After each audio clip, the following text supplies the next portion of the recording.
Where this piece is cut away from the floor is where my sister died. This is where she was attacked and someone took her life, right there. It's a vacation home frozen in time. 61-year-old Peggy Lammers was killed in her family's beach house 4 years ago. Our Stephanie Bauer is in Deltaville, Virginia, looking into this murder mystery. Stephanie, tell us everything. Thanks, Kay. It was a crime so sudden, so horrific, but DNA and clues were left behind. Peggy's sister gives me an inside look at the place that holds all the answers. This was our family home that my parents built in 1970, and it has been the happiest place on earth for all of us. It was a favorite for Peggy, our children, and everyone, and now it's very difficult. I'm really the only one that comes here. 50 years of memories overshadowed by an unimaginable crime. It was the happiest place in the world for me. I loved it there, I loved it there.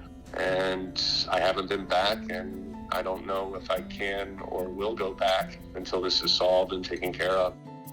The year was 2017. After a 4th of July celebration at their family's vacation home, Peggy Lammers' husband and daughter returned to Cleveland, while Peggy stayed in Virginia to enjoy a few quiet days alone. On July 11th, when Peggy's husband couldn't reach her, he called the Middlesex County Sheriff's Office. The deputy came up on the deck here and found the door opened about this far. Inside, a telescope toppled over. Then, down the hallway, a gruesome scene, Peggy in a pool of blood. The medical examiner ruled her death a homicide. The cause, blunt force trauma to the head. I feel like she was ambushed in this hallway or taken quickly to this hallway because the rest of the house is visible from the outside. That leads you to believe that it was maybe somebody that knew the house? I would think so, yeah. For more than 4 years, the house has remained relatively untouched. I promised Peggy I was going to figure out who did this to her, and I'm not going to stop till I do. That includes scouring photos of the crime scene. Show me what we're looking at here. Right here is where there's a footprint and blood from some kind of shoe, and Peggy was barefoot.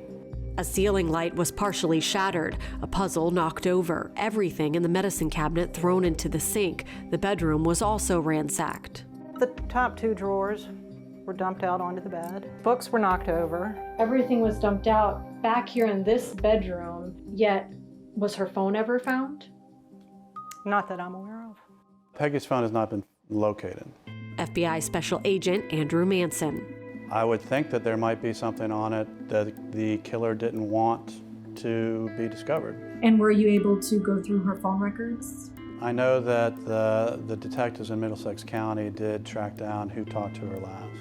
But he's not revealing much more. Detective Chris Gatling is also working the case. Items were collected and tested, but I don't want to comment on the results of those tests. I will say that it was tested against the family.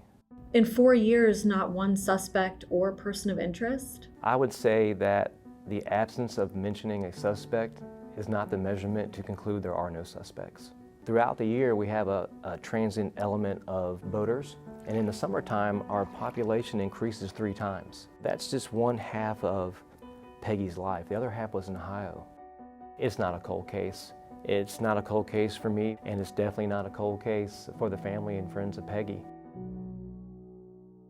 Peggy leaves behind a beautiful family desperate for answers. The FBI is asking anyone who knew Peggy or may have had contact with her in Cleveland, Richmond, or Deltaville to please come forward with any information on the case. Unbelievable. Thank you so much, Stephanie, for your hard work. As always, it's a true mystery. There's more on Peggy's unsolved case in the new issue of People. You can pick that one up and read more tomorrow.